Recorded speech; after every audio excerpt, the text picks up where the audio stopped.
Headlines.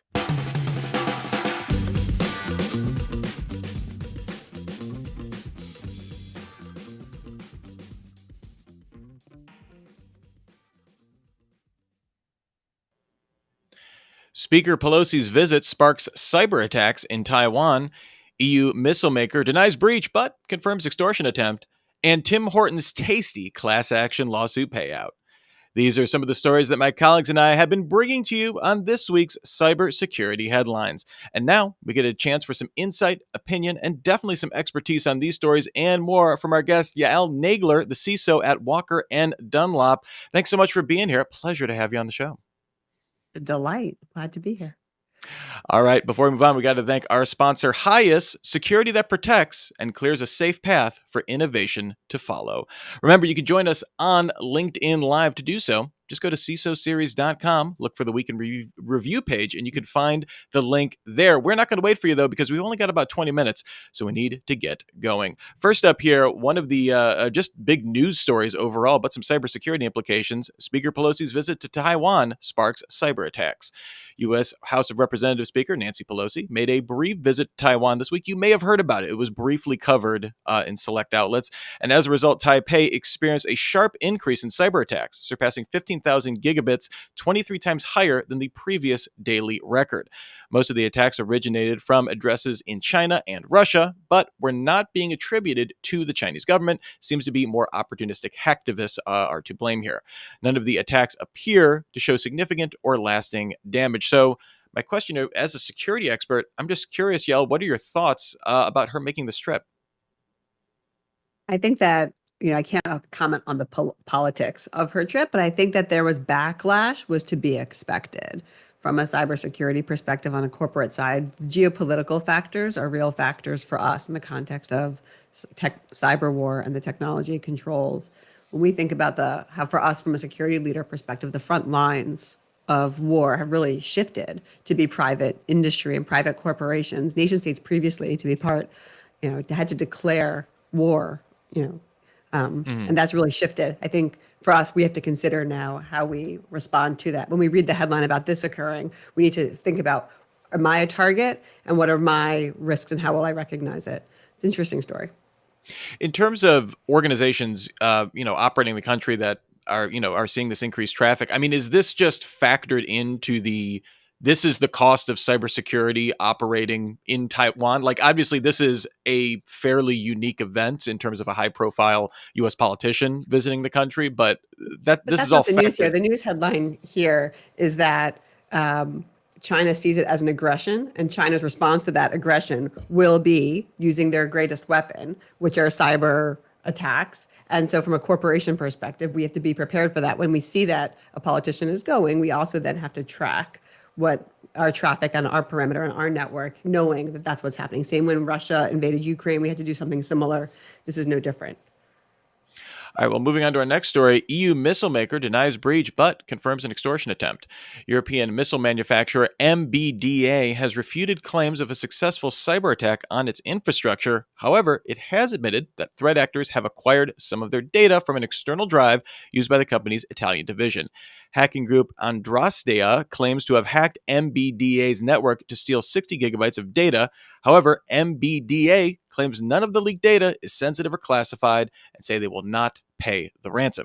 Instead, the company plans to work with law enforcement to take action against the hackers. So, clearly there's a difference between a cyber attack, a hack, stealing an external drive. This case seems to be, perhaps could be blamed on, a careless vendor or just, a drive slipping into the wrong hands here. What are your thoughts regarding this type of breach, especially, given the type of industry MBDA is in?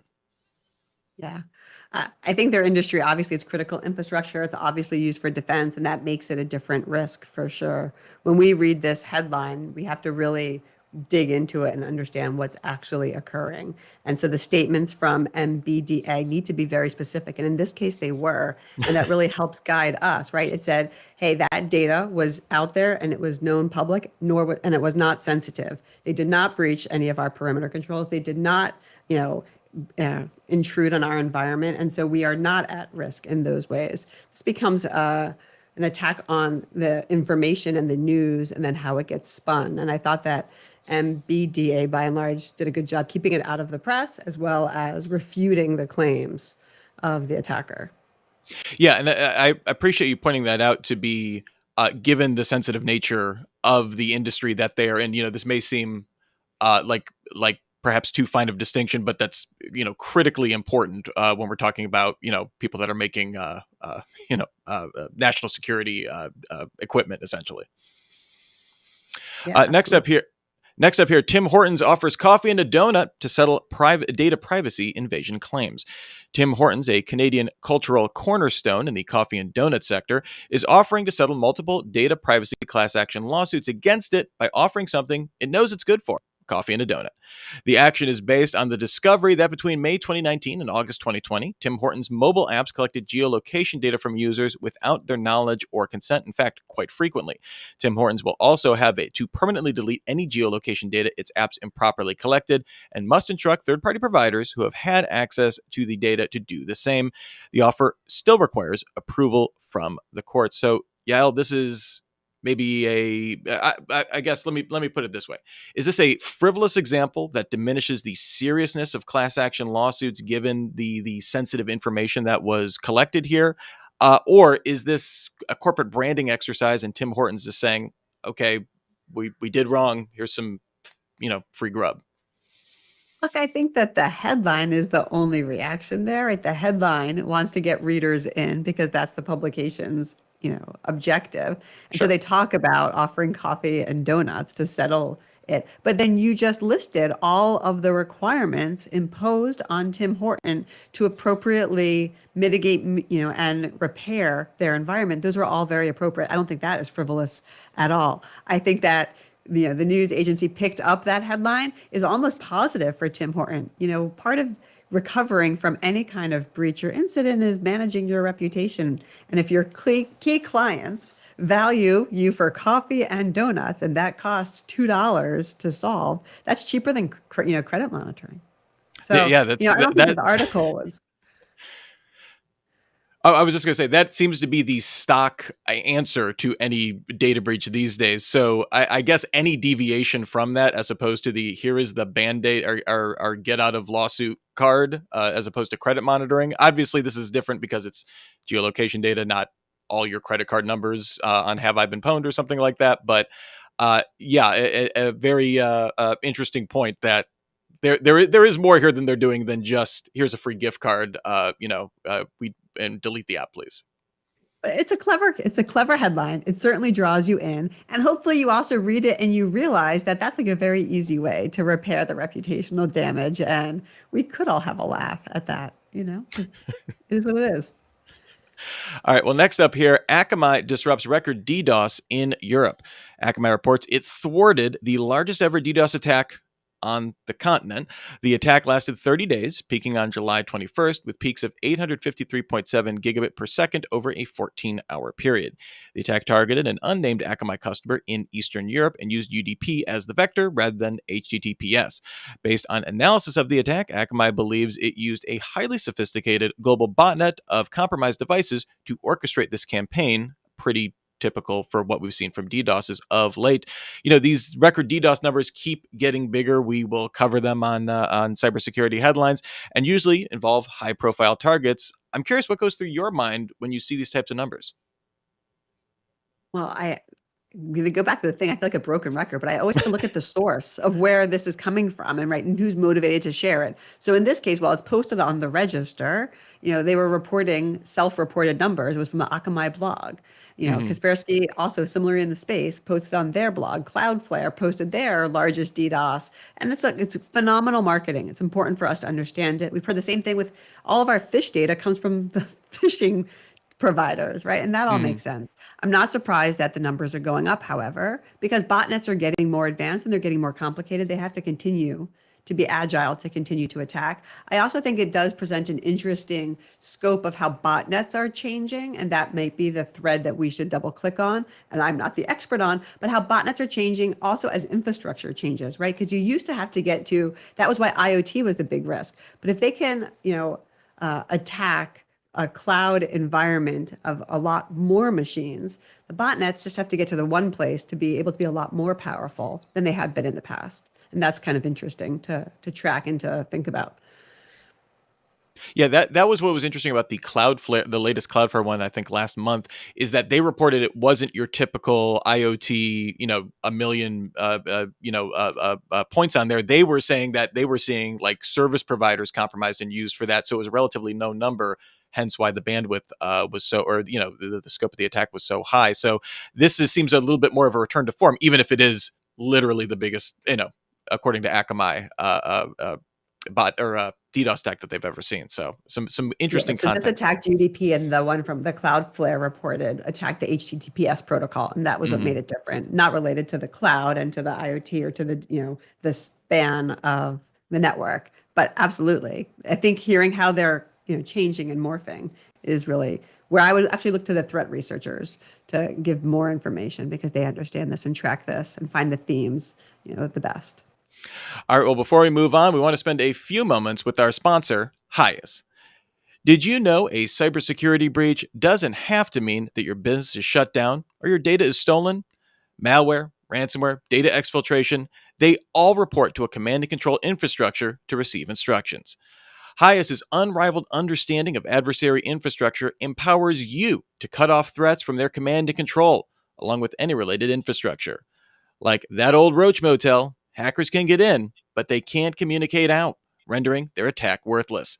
When Hyas has your back, you can proactively prevent attacks from being executed, letting your business keep moving full forward. Visit Hyas.com. That's HYAS.com. All right, our next story here. Researchers discover apps leaking Twitter keys. This comes from a new report from the security researchers at CloudSec, showing that 3,207 apps leak legitimate consumer key and consumer secret information. Of these, 230 apps leaked all 4 authentication credentials needed for a full Twitter account takeover.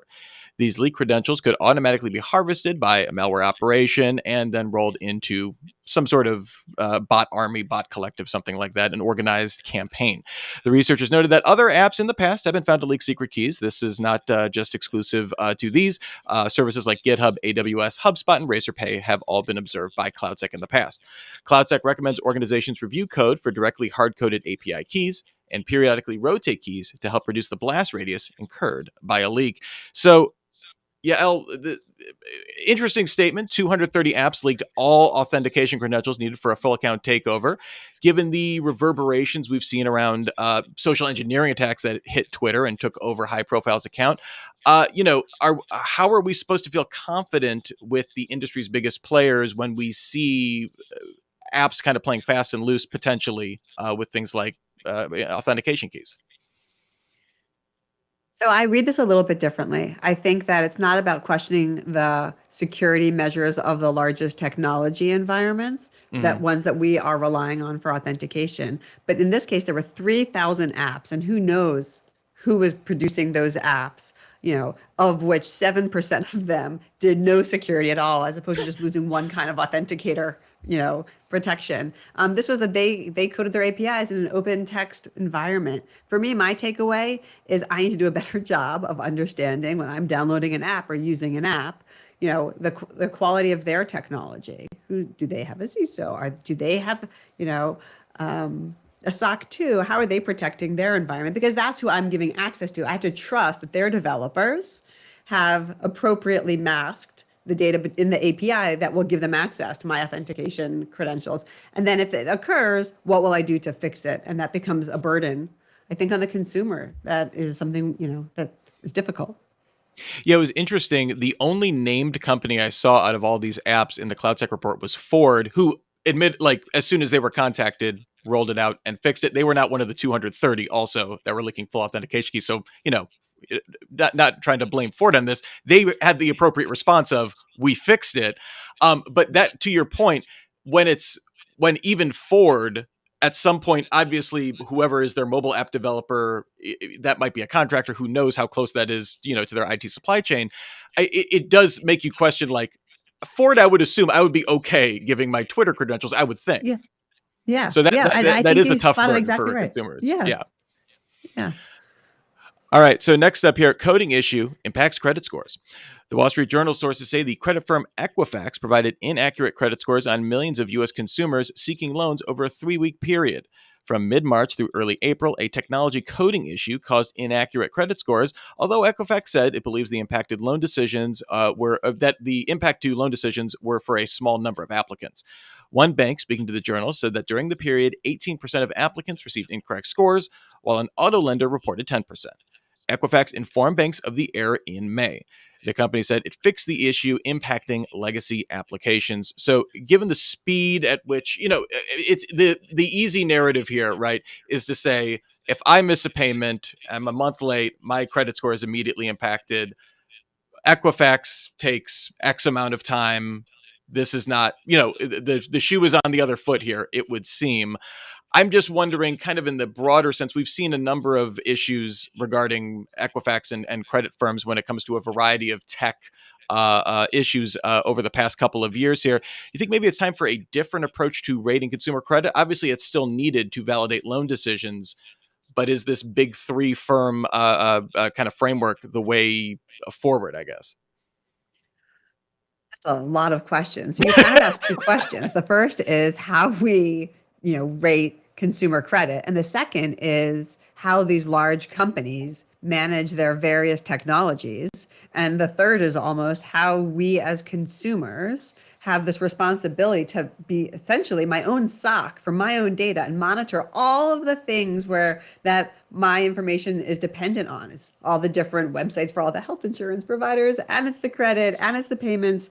To the question of how we do consumer credit, I do think that there's an opportunity for modernization. I'm not an actuary. I'm not a credit analyst. I don't, but I have observed that these changes won't come because innovation is the right way forward, because it's non-competitive. So it doesn't have the same requirements as technology does. This in this industry, and I happen to know financial services and how these tools work with some experience, it will be based on regulation.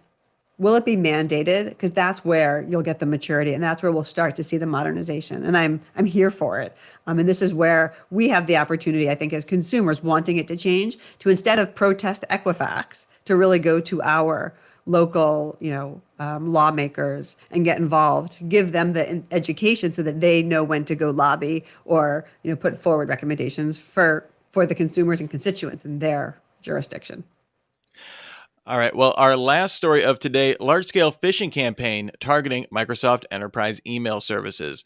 Security researchers at Threat Labs published a report detailing a large-scale phishing campaign seemingly specifically targeting enterprise end users of Microsoft's email services. The attackers use adversary-in-the-middle techniques to target organizations in the US, UK, New Zealand, and Australia. The attacks appeared more sophisticated than your typical phishing, as it could get past two-factor authentication. That's definitely a growing trend we're seeing here over the past couple of months here. The attackers also appear to register new phishing domains every day to further evade detection. So, yeah, the phishing attacks are obviously nothing new. Microsoft always a prime target. They're the holders of a lot of keys when it comes to a lot of organizations. This attack was able to bypass 2FA and used a lot of different phishing domains, very fast switching on those. I'm just curious, what's your reaction when you hear stories like this? Yeah, so really it's just a reminder that we can't rely on silver bullets. There's been a big press push to get, 2FA and, MFA established. And in this case, the attacker didn't really get past 2FA. They were able to avoid it. And that was the whole, being in the middle factor. So for us, it's a takeaway that, well, what are the other ways in which we can authenticate users? And besides MFA, we should probably also consider how we've defined our conditional access terms. And we need to, I think, take back from this that we can't rely on just that one tool, and we should be thinking about making sure that all of our systems are robust and working and current. And that's a lot of maintenance, right, in the environment. And if you pause on this and then you go back and you say, well, which of my controls have I not reviewed recently, or do I not have monitoring on for currently? That would, augment, and for all of our 8 big controls. That's, I think, the takeaway when I look at this and figure out how to operationalize this. All right. Well, before we get out of here, was there any story that was a thumbs up to you, an eye roll, or something you reacted strongly to, positive or negative, in the rundown? I liked following. I think it's important to be following what's happening in the world. So I thought the Speaker Pelosi video story is important, and it just, that's really where, as we get more elevated in our conversations, being able to relate it back to the geopolitical risks. I think we don't always see in the media. So following that and then thinking about it amongst our peer group, for me, that was an interesting story. All right. Well, Yael Nagler, the CISO at Walker and Dunlop, thank you so much for being on the show. This was phenomenal. Bring in the hot takes, as we always love here on the Weekend Review show. So where can people find you if they are so inclined? And are you hiring? I'm so glad you asked. Walker and Dunlop is hiring. Walker and Dunlop is hiring in the security department. They are also hiring for a CISO. I'm happy to speak with anyone who might be interested. You can find me on LinkedIn. You can also find me at Twitter at Maven Yael. Excellent, excellent, and we'll have all of that in the show notes as well to get in touch with you. Well, thank you once again. This is truly a pleasure, and also thank you to our sponsor, Highest, security that protects and clears a safe path for innovation to follow. We'll be back with another Weekend Review show starting as always 3:30 p.m. Eastern, 12:30 Pacific, and you can get your daily news fix through cybersecurity headlines every single day. You give us about 6 minutes, we'll get you all caught up. Until next week, I'm Rich Straffolino, reminding you to have a super sparkly day. Cybersecurity headlines are available every weekday. Head to CISOseries.com for the full stories behind the headlines.